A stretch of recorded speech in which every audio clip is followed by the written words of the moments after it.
क्या हो अगर मैं ये कहूं कि वन प्लस खत्म हो रही है? क्या हो अगर मैं ये कहूं कि वन प्लस ने खुद के पैर पर कुल्हाड़ी मारा है? और क्या हो अगर मैं ये कहूं कि वन प्लस क्या कर रही है उन्हें खुद भी समझ नहीं आ रहा होगा? अब आप ये कह सकते हैं कि जिस कंपनी ने 2014 में अपने पहले प्रोडक्ट से एप्पल और सैमसंग जैसी कंपनीज की हालत खराब कर दी थी, आज उसे क्या हो गया? एक्चुअली हुआ तो बहुत कुछ है, लेकिन सबसे बड़ी बात यह है कि वन प्लस की मार्केट शेयर जो 2017 में 40% थी, वो आज आधी हो चुकी है। और ये सब हुआ है उनकी कुछ गलतियों के कारण। लेकिन हम सब जानते हैं कि इंसान तो गलती करके ही सीखता है, लेकिन ज्यादा अच्छा तब होता है जब आप खुद की नहीं दूसरों की गलती से सीखे। और वन प्लस ने एचटीसी की गलती से सीखने की कोशिश नहीं की। जी हाँ, वन प्लस वही गलती दोहरा रही है जो एचटीसी ने भी किया था, जिसके कारण वो फेल हो गए। और आज हम इस वीडियो में वन प्लस के डाउनफॉल के रीजंस को डिकोड करने की कोशिश करेंगे और वन प्लस के गलतियों से कुछ सीखने की भी कोशिश करेंगे। इस वीडियो के स्टडी मटेरियल्स के लिंक्स मैंने डिस्क्रिप्शन में दे दिए हैं, आप डिटेल में पढ़ सकते हैं। 2013 में वन प्लस के को-फाउंडर कार्ल पे ने ओप्पो ज्वाइन किया था और तभी उन्हें मार्केट में कुछ प्रॉब्लम्स दिखाई दी।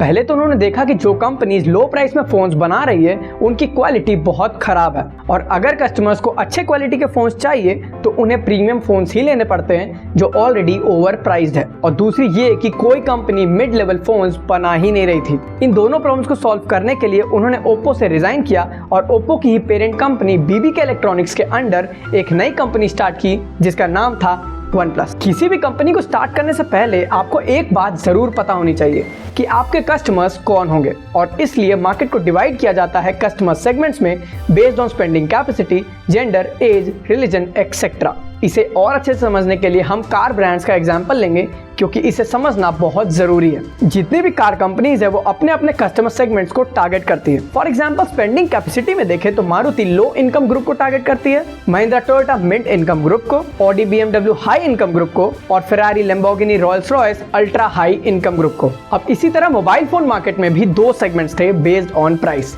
एक है लो प्राइस और एक है फ्लैगशिप या हाई प्राइस। उस टाइम पर ज्यादातर कंपनीज लो प्राइस सेगमेंट में ही थी। एक एप्पल थी जो हाई प्राइस सेगमेंट में थी और सैमसंग दोनों में ही थी। वन प्लस के पास ऑप्शन था कि वो दोनों में से एक प्राइस सेगमेंट को चूज करे, लेकिन अगर वो ऐसा करते तो उन्हें बहुत कंपटीशन का सामना करना पड़ता और वो जो प्रॉब्लम सॉल्व करना चाहते थे वो भी नहीं कर पाते। इसलिए उन्होंने एक न्यू प्राइस सेगमेंट को ही इंट्रोड्यूस कर दिया जिसे नाम दिया गया फ्लैगशिप किलर। मतलब कि एक ऐसा प्रोडक्ट जिसकी क्वालिटी फ्लैगशिप के बराबर होती है लेकिन प्राइस उससे बहुत कम। वन प्लस के कस्टमर सेगमेंट में एक और खास बात थी, उन्हें वो कस्टमर्स नहीं चाहिए थे जो बिना रिसर्च और बिना जाने ऑफलाइन शॉप से फोन्स को खरीदते हैं। उन्हें तो वो कस्टमर्स चाहिए थे जो टेक और फोन्स की अच्छी समझ रखते हो, और ऐसा इसलिए भी क्योंकि उनके पास इतने पैसे नहीं थे कि वो हाई लेवल मार्केटिंग करें और ऑफलाइन शॉप्स में अपने प्रोडक्ट्स को प्लेस करें। अब उन्हें करना था कस्टमर एक्विजिशन, और जनरली लोग पहले प्रोडक्ट लॉन्च करते हैं उसके बाद मार्केटिंग करते हैं, लेकिन वन प्लस की मार्केटिंग स्ट्रेटजी कुछ यूनिक थी। उन्होंने अपने प्रोडक्ट के लॉन्च के एक साल पहले ही मार्केटिंग शुरू कर दी और एक कम्युनिटी बनाया जिसमें वो लोग थे जो अपने फोन से परेशान थे और टेक savvy भी थे। रेगुलर पोस्ट और अपडेट्स के थ्रू कम्युनिटी में उन्होंने एक बज़ क्रिएट किया और ये सस्पेंस बनाया कि ये कंपनी कुछ बड़ा करने वाली है। और फिर 2014 में वन प्लस ने अपनी पहली स्मार्टफोन वन प्लस वन को लॉन्च किया, लेकिन सबके लिए नहीं।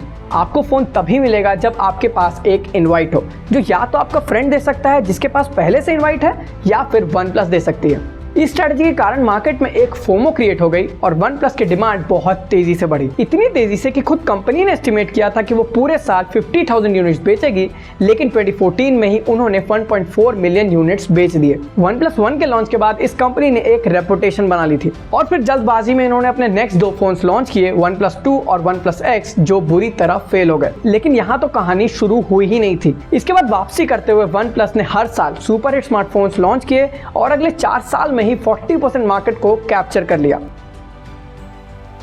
लेकिन अब इनके बुरे दिन शुरू होने वाले थे। दरअसल अब वन प्लस ने एक यूनिक ब्रांड इमेज बना ली थी। लोग अब इन्हें वीवो, ओप्पो या एमआई के बास्केट में नहीं रखते थे। वन प्लस एक प्रीमियम कंपनी बन चुकी थी जिनके फोन्स सिर्फ हाई इनकम वाले लोग ही ले रहे थे। लेकिन यहाँ एक कंडीशन थी, वन प्लस के कस्टमर्स वो थे जो मिड रेंज में अच्छे प्रोडक्ट्स चाहते थे, हाई रेंज में नहीं। अब इस कंडीशन में कंपनी को ये ध्यान रखना होता है कि वो अपने सेगमेंट से भटक नहीं जाए। आपको रेगुलरली सेम सेगमेंट को ही टारगेट करना होता है और यहीं से गलतियों की शुरुआत हुई। जहां वन प्लस के पहले स्मार्टफोन की प्राइस थी 28,000, वहीं वन प्लस 10 की प्राइस हो चुकी थी 67,000। क्या 7 सालों में 3 गुना प्राइस बढ़ती है। फॉर कंपैरिजन सैमसंग ने 2014 में गैलेक्सी S5 लॉन्च किया था 52,000 की प्राइस पर और 2020 में लॉन्च किया S20 65,000 की प्राइस पर। यहाँ सेम सीरीज की प्राइस बढ़ी सिर्फ 13,000, लेकिन वहां पर सेम सीरीज की प्राइस बढ़ चुकी थी 39,000। तो अब जो लोग 67,000 खर्च करके OnePlus के फोन ले सकते हैं, उनके लिए और भी ऑप्शंस खुल गए जो पहले नहीं थे। अब वो एप्पल की एक जनरेशन पुरानी फोन भी ले सकते हैं और सैमसंग गैलेक्सी S सीरीज भी ले सकते हैं। सिंपल वर्ड्स में OnePlus अपने सेगमेंट से भटक चुकी थी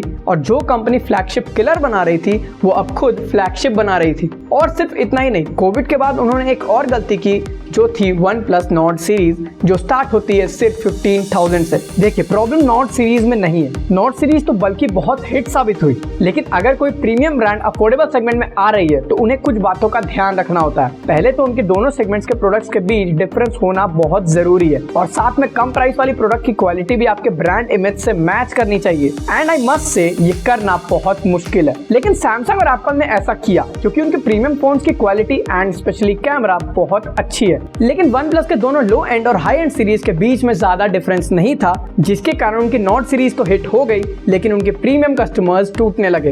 साथ में एक और छोटी इशू आती है, जब कोई पर्सन कोई प्रीमियम प्रोडक्ट लेता है तो वो खुद को दूसरों से डिफरेंट समझने लगता है, लेकिन जब वो उस ब्रांड को हर किसी के हाथ में देखता है तो उस ब्रांड से शिफ्ट हो जाता है। अब इस केस का एक बेस्ट एग्जांपल देता हूँ। हमने वीडियो की शुरुआत में कार ब्रांड्स का एग्जांपल लिया था। आप सोचिए, क्या BMW 15-20 लाख की कार लॉन्च नहीं कर सकती है? जब मारुति, टाटा, महिंद्रा कर सकती है तो BMW क्यों नहीं? अगर ठीक ठाक कार भी लॉन्च कर देती है तो उनकी कार बहुत बिक सकती है, लेकिन इसके कारण उनकी प्रीमियम ब्रांड इमेज खराब हो जाएगी और जो लोग उनकी 1 करोड़ की कार लेते हैं वो अब नहीं लेंगे। और इसी तरह मारुति अगर 50 लाख की कार लॉन्च कर दे तो वो भी फ्लॉप हो जाएगी। इसलिए अपने सेगमेंट में रहना बहुत जरूरी है। लेकिन जहां OnePlus एक तरफ तो हाई एंड फोन्स बना रही है, वहीं दूसरी तरफ वो 15-20 हजार के फोन्स भी बना रहे हैं। लेकिन आप यहाँ पूछ सकते हैं कि जब सैमसंग 7,000 से 1 लाख तक के फोन्स लॉन्च कर सकती है तो OnePlus क्यों नहीं? दरअसल सैमसंग ने बिल्कुल डिफरेंट स्ट्रेटजी यूज किया, जिसे कहते हैं सब ब्रांड स्ट्रेटजी। बेसिकली स्ट्रेटजी में एक कंपनी अपने ब्रांड के अंदर सब ब्रांड्स लॉन्च करती है जिनकी अलग अलग आइडेंटिटी होती है, जिससे वो अलग अलग कस्टमर सेगमेंट्स को टारगेट कर सकते हैं। आपने देखा होगा सैमसंग ने अपने फोन्स के ऐसे नाम नहीं रखे, सैमसंग 9, सैमसंग 2, सैमसंग 9 प्रो। उन्होंने एक सब ब्रांड लॉन्च किया जिसका नाम है गैलेक्सी, और गैलेक्सी के अंदर भी अलग अलग सब ब्रांड्स को लॉन्च किया, जैसे गैलेक्सी M और F लो प्राइस फोन्स के लिए, गैलेक्सी A मिड प्राइस के लिए और गैलेक्सी S हाई प्राइस के लिए। इस स्ट्रेटजी के कारण लोग एक ब्रांड को उसके सब ब्रांड के नाम से पहचानते हैं। जैसे अगर आप किसी के पास सैमसंग की S सीरीज देखते हैं तो आपको पता चल जाता है कि ये एक कॉस्टली फोन है। ये सेम स्ट्रेटजी एप्पल ने भी यूज किया, क्योंकि हम एप्पल को जानते हैं एप्पल आईफोन के नाम से। आईफोन एक सब ब्रांड है, लेकिन OnePlus ने नहीं किया, जिसके कारण उनकी दोनों सीरीज की अलग अलग आइडेंटिटी नहीं बन पाई। लेकिन एक बात है, OnePlus इन सब चीजों से आसानी से बाहर आ जाती अगर उनके साथ ये डिजास्टर नहीं हुआ होता। 2021 में एक हिस्टोरिक डिसीजन लेते हुए OnePlus और Oppo को मर्ज कर दिया गया, और ये उसी तरह है जैसे Vivo और Apple को मर्ज कर दिया जाए, मतलब रिडिकुलस। अब Oppo के पास कुछ ही फोन्स होंगे जो टेक सेवी कस्टमर्स को पसंद हो। ये कंपनी चल ही रही है ऑफलाइन शॉप्स के कारण, मतलब Oppo और OnePlus के विजन में बहुत बड़ा डिफरेंस है। और इस कंडीशन में अगर Oppo OnePlus को चलाएगी तो क्या होगा? वही होगा जो आज हो रहा है। कस्टमर कंप्लेंट्स बढ़ रहे हैं। ऑक्सीजन ओएस और कलर ओएस को मर्ज कर दिया गया है, जिससे उनकी कुछ फोन्स की परफॉर्मेंस उतनी अच्छी नहीं रही। और मार्केट में सैमसंग, एप्पल और मोटो के अलावा एक OnePlus ही थी जिनकी UI कुछ ठीक हो, लेकिन अब वो भी खत्म। अब OnePlus के फोन के डिजाइन भी सिंपल और स्लीक नहीं रहे, और वो कभी कभी तो Oppo के बराबर ही दिखते हैं। लेकिन ये जितनी भी चीजें हो रही है, ये शुरू हुई काल पे के रिजाइन करने के बाद। दरअसल एक कंपनी पर उसके लीडर के विजन का बहुत बड़ा इम्पैक्ट होता है। फॉर एग्जाम्पल, टाटा ग्रुप को हमेशा से टाटा फैमिली के लोगों ने ही लीड किया, तो टाटा हमेशा अपने वेलफेयर प्लस बिजनेस के कॉम्बिनेशन को बरकरार रख पाई। इसी तरह कालपे का विजन था OnePlus को एक यूनिक ब्रांड बनाना, और इनके जाने के बाद OnePlus ने कुछ ऐसे डिसीजंस लिए जिसके कारण अब उनकी ब्रांड इमेज एक मास मार्केट ब्रांड की रह गई है। मतलब अब वो Vivo, Oppo के बास्केट में ही आ गए हैं। लेकिन ऐसा भी नहीं है कि उनके फोन्स बिक ही नहीं रहे। OnePlus 11 के साथ उन्होंने वापसी करने की कोशिश की है, लेकिन सेल्स नंबर्स वो पब्लिक कर नहीं रहे हैं, इसलिए हम कुछ कह नहीं सकते। और वैसे भी लीडरशिप चेंज होने के बाद ऐसी चीजें होते रहती है, जो एप्पल में भी हुई थी स्टीव जॉब्स के जाने के बाद।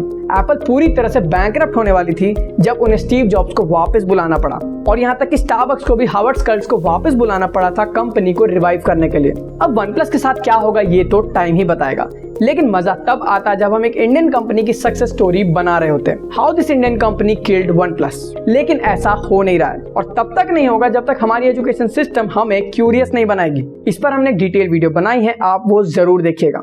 बाकी आप कमेंट्स में बताइए कि आपको क्या लगता है, क्या वन प्लस सच में खत्म हो रही है या फिर सब चंगा सी। अगर वीडियो पसंद आई हो तो चैनल को सब्सक्राइब कर ही दीजिएगा, वीडियो को लाइक भी कर दीजिएगा। मिलते हैं अगले वीडियो में। जय हिंद, जय भारत।